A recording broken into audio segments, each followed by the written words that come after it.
Morning student, आज हम अपना क्लास 12 का पहला चैप्टर स्टार्ट करेंगे। देखो, पाइथन का क्लास 11th में आपने जितना भी स्टडी किया था स्टार्टिंग चैप्टर उसी से कंसल्ट है। ये आपका पाइथन रिवीजन टूर के नाम से आपका चैप्टर होगा। ठीक है, तो उसमें जो जो टॉपिक्स आपके इंक्लूड होंगे वो मैं आपको एक्सप्लेन करूँगा। ओके, सबसे पहले देखिए यहाँ पर पाइथन करेक्टर सेट है आपका टॉपिक। कहता है it is a set of all the valid character symbol that can be recognising by compiler और इंटरप्रेटर। जैसे कि आपको पता ही है, देखो आप हम जावा का पाइथन का यूज़ कर रहे हैं। तो पाइथन में आप कंपाइलर और इंटरप्रेटर दोनों मेथड्स के थ्रू आप अपना रिज़ल्ट निकालते हैं। तो मेन ये है कि वो कह रहे हैं कि ऐसा करेक्टर सेट है पाइथन का जो कि कौन कौन से वर्ड्स को, कौन कौन सी थिंग्स को यूज़ करके आप प्रोग्रामिंग करते हो, चाहे वो सिंबल्स हैं, कोई करैक्टर हैं, तो किन चीज़ों को वो वैलिड मानता है, उनको लेकर आप एक कोडिंग करते हो और वो कोडिंग को वो पाइथन रिकॉग्नाइज करता है। तो उसके लिए आपको देखो, यहाँ पर देखो सबसे पहले इंग्लिश करैक्टर सेट है कि जैसे आप इंग्लिश, अगर आप इंग्लिश पढ़ रहे हो तो इंग्लिश में आपने देखा है A to Z यूज़ होते हैं, कैपिटल और स्मॉल वर्ड्स होते हैं, 0 to 9 भी होता है, और कुछ colon, question mark, minus, plus के साइन भी यूज़ करते हो आप। तो जो आपके वर्ड्स हैं, जब आप वर्ड्स को जोड़ते हो तो सेंटेंस बन जाते हैं। तो ये सारी चीज़ें आपकी इंग्लिश, नॉर्मली इंग्लिश में आती हैं। इसी तरीके से पाइथन करेक्टर सेट में क्या क्या आता है वो आप देखिए। तो पाइथन करेक्टर सेट में देखिए सबसे पहले आपके अल्फ़ाबेट्स आते हैं, अल्फ़ाबेट्स A to Z और कैपिटल और स्मॉल दोनों में आते हैं। आपके डिजिट्स जो हैं 0 to 9 आते हैं। सिंबल्स में आपके देखो colon sign, plus, minus, curly bracket, square bracket, आपकी मॉड्यूल का साइन, मल्टीप्लाई का साइन, ये सारे के सारे आपके सिंबल्स में आते हैं। वाइट स्पेसिंग जो है it's just like a shortcut keys जो होती हैं, जैसे कि आपकी एंटर और स्पेस। जब भी आप अपने प्रोग्राम में इनका यूज़ करते हो, देखो मेन थिंग इज़ दैट इनका आप लोगों मैंने जब हम प्रोग्राम करते थे, लिस्ट वगैरह बनाते थे, तो जब हम उसके अंदर करैक्टर फॉर्मेट डालते थे तो आपको पता है कि अगर एंटर है तो वो भी काउंट होता था, और अगर एक स्पेस भी प्रोवाइड की जाती थी तो भी वो काउंट होती थी। तो ऐसी चीज़ों को हम वाइट स्पेस कहते हैं। ठीक है, ये भी वैल्यूज़ को स्टोर करता है। फिर उसके बाद स्पेशल सिंबल्स हैं। स्पेशल सिंबल्स में आपने स्काई कोड्स के बारे में पढ़ा है लास्ट ईयर, और यूनिकोड के बारे में भी पढ़ा है। यूनिकोड का मतलब आपको मालूम ही है, जैसे कि ए है, एक जो कैपिटल ए है वो आपका 65 वैल्यू को स्टोर करता है। ठीक है ना, तो वो आपके यूनिकोड ही होते हैं। ठीक है, अगला है आपका टोकन। टोकन क्या होता है? It is the smallest unit that can be recognising bye Python compiler और इंटरप्रेटर, कि जो आपके प्रोग्राम की स्मॉलेस्ट यूनिट होती है उसे टोकन कहते हैं, जो कि आप पाइथन में यूज़ करते हो। उसके बाद आपका आता है, देखो कुछ और वर्ड आपके कीवर्ड्स हैं, आइडेंटिफायर्स हैं, लिटरल्स हैं, पंचुएटर हैं, ऑपरेटर्स हैं। इनके बारे में हम ऑलरेडी डिस्कशन कर चुके हैं, लेकिन अभी भी हम इसके बारे में डिस्कस ज़रूर करेंगे। तो यहाँ पर देखो एक छोटा सा प्रोग्राम मैंने अपने यहाँ पर बना रखा है, आपको यहाँ पर दिख रहा होगा। A is equal to 10 for x in range bracket 0 comma 1 and colon sign 11 मैंने यहाँ पर इसलिए लिखा है क्योंकि आपको मालूम है कि हमेशा 1 डिजिट को वो छोड़कर रिजल्ट निकालता है।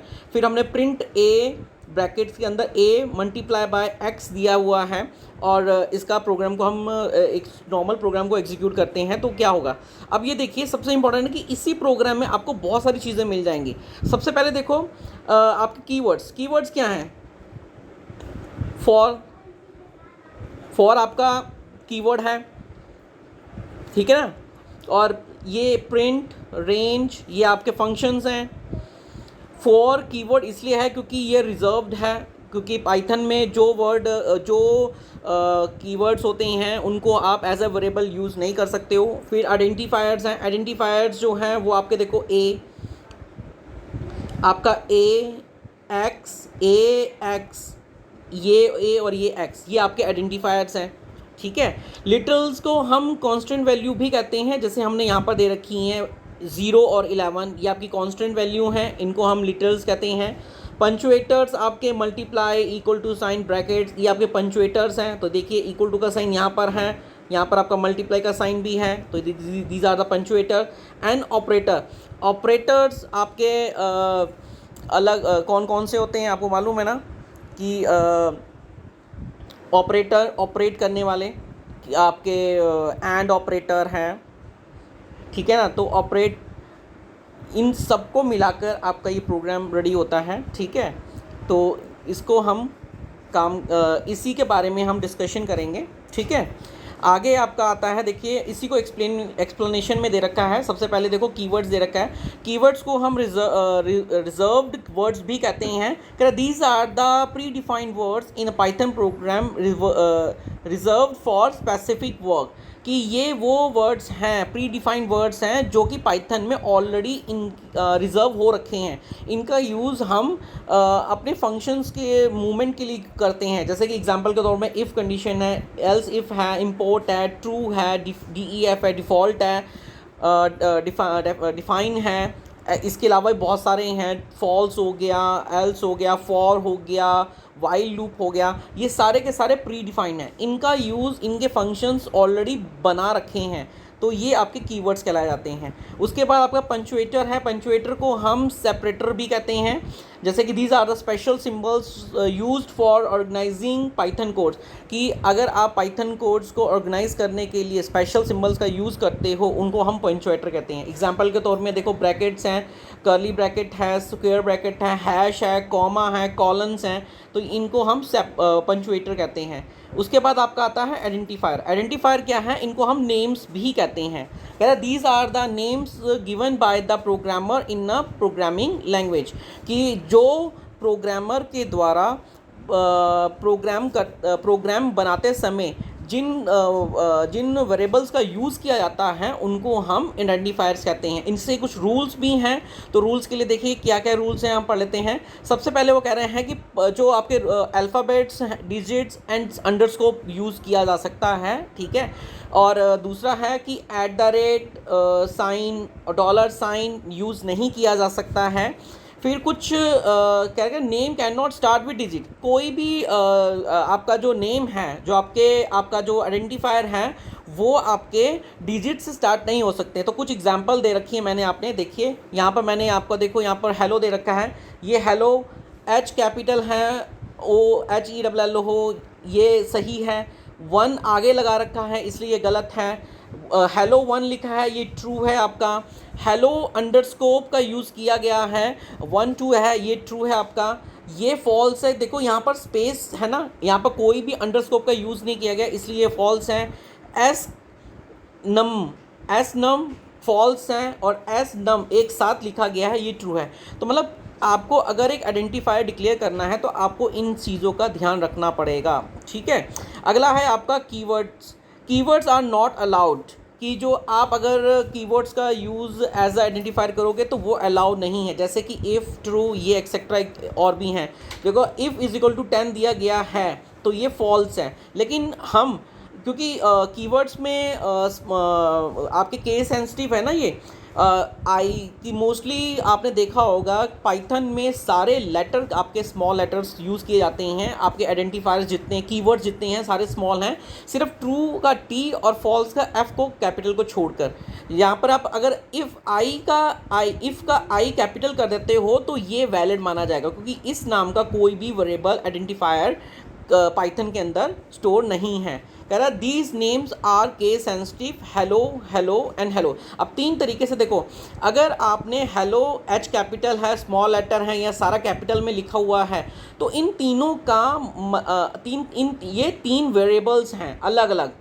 मतलब आपने इनका यूज़ किसी भी तरीके से कर सकते हो। जैसे मैं अभी एग्जांपल देता हूँ आपको। मान लो आपने लिखा A और आप प्रोग्राम के नीचे स्मॉल a यूज़ कर रहे हो, तो ये आपका एरर आ जाएगा, ठीक है। पाइथन जो है वो केस सेंसिटिव है। अगर आपने अपना A वेरिएबल डिक्लेयर कर रखा है तो आपको नीचे भी कैपिटल A ही देना पड़ेगा, अदरवाइज़ ये गलत हो जाएगा। तो इस तरीके से अगर आप ऐसा कुछ दे रहे हो तो आपको ध्यान रखना पड़ेगा, ठीक है। उसके बाद आपका आता है उसके बाद आपका आता है लिटरल्स हैं। लिटरल्स को देखो हम कांस्टेंट वैल्यू भी कहते हैं, वैल्यू भी कहते हैं और फिक्स्ड वैल्यू भी कहते हैं। कांस्टेंट आपके लिटरल्स के कुछ पार्ट्स दे रखे हैं, न्यूमेरिक लिटरल्स हैं, स्ट्रिंग हैं, स्पेशल लिटरल्स हैं, बूलेंस हैं एंड कलेक्शंस हैं। तो ये सारे इसके अंदर आते हैं। सबसे पहले न्यूमेरिक लिटरल्स के बारे में जानकारी ले लेते हैं। तो न्यूमेरिक लिटरल्स में देखो इंटीजर, फ्लोट और कॉम्प्लेक्स, ये तीन आते हैं। आपका इंटीजर आपका होता है 5, 8, -15, ये आपको मालूम ही है। आपके फ्लोटिंग जो होती हैं वो 2.4, -16.4, ये आपके लिटरल्स में आते ही हैं। अब इसमें इसके अंदर एक चीज़ और है, डेसिमल, ऑक्टल और हेक्साडेसिमल, ये तीन भी आते हैं इंटीजर के अंदर। तो डेसिमल में तो आपको मालूम ही है 0, 8, -15, 200, ऐसा आप डिक्लेयर कर सकते हो। ऑक्टल में आपको ध्यान रखना पड़ेगा 0O71, ये आपका ऑक्टल डिफाइन कर रहा है 0O71। और अगर आप हेक्साडेसिमल और ऑक्टा का आपको मालूम है इसके 8 इसका बेस होता है, 0 to 7 इसका होता है, 0 to 7, ठीक है। और उसके बाद आपका हेक्सा आपका 16 होता है। तो 16 में 0 to 9 और A to F होता है, मतलब 0 to 9 आपकी वैल्यू रहती हैं और A 10 होता है, 11, 12, 13, 14, 15। तो जो F होता है वो आपका 15 होता है। तो आप इसको 0x1 और यहाँ 0x A भी लिख सकते हो, ये आपके वैलिड्स हैं, ठीक है। ये हेक्सा में आते हैं। फ्लोटिंग में आपने लास्ट टाइम पढ़ा होगा, याद होगा आपका, फ्लोटिंग दो तरीके से आप यूज़ करते थे।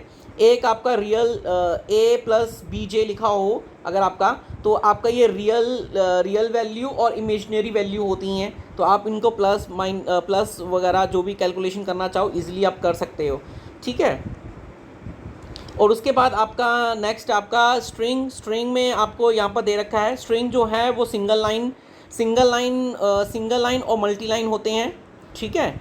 सिंगल लाइन में आपका देखिए, सिंगल लाइन में अगर आप A = H डिक्लेयर कर रहे हो तो ये सिंगल कोट्स के अंदर आ रहा है। अगर हेलो डिक्लेयर कर रहे हो वो भी आपका सिंगल कोट्स के आ रहा है। यहाँ A = डबल कोट्स के अंदर आप A लिख रहे हो, ये भी आपका सिंगल लाइन में आता है, ठीक है। इसी तरीके से अगर आप मल्टी लाइन का यूज़ कर रहे हो अपने स्ट्रिंग डिक्लेयर करने के लिए, तो आपको ध्यान रखना पड़ेगा कि A = सिंगल कोट्स के अंदर हेलो और उसके बाद आपने एंटर प्रेस किया और O लिख के कॉलन को बंद किया है, तो ये नॉट सपोर्टेड है, क्योंकि इस तरीके से आप इसको नहीं कर सकते सपोर्ट। तो उसके लिए इन्होंने कहा है कि आपको यहाँ पर जब भी वर्ड एंड होता है, आप एंटर की का प्रेस करते हो तो आपको यहाँ पर स्लैश का यूज़ करना पड़ेगा और उसके बाद आप अगली लाइन पे लिख के उसको बंद करो तो ये वैलिड माना जाता है। इसी तरीके से अगर आप मल्टी लाइन्स के लिए यूज़ कर रहे हो तो ट्रिपल सिंगल का यूज़ कर सकते हो, तो इस तरीके से भी लिख सकते हो। सिंगल तीन आपके क्वाड्स हैं, वैल्यूज़ लिख सकते हो, कोई भी मल्टीपल लाइन पर उनको बंद कर सकते हो। ये आपका मल्टीपल लाइंस के लिए है। और ऐसे ही आपका आपके सिंगल और मल्टीपल लाइंस में आप किस तरह से स्ट्रिंग को कॉल करवा सकते हो वो है।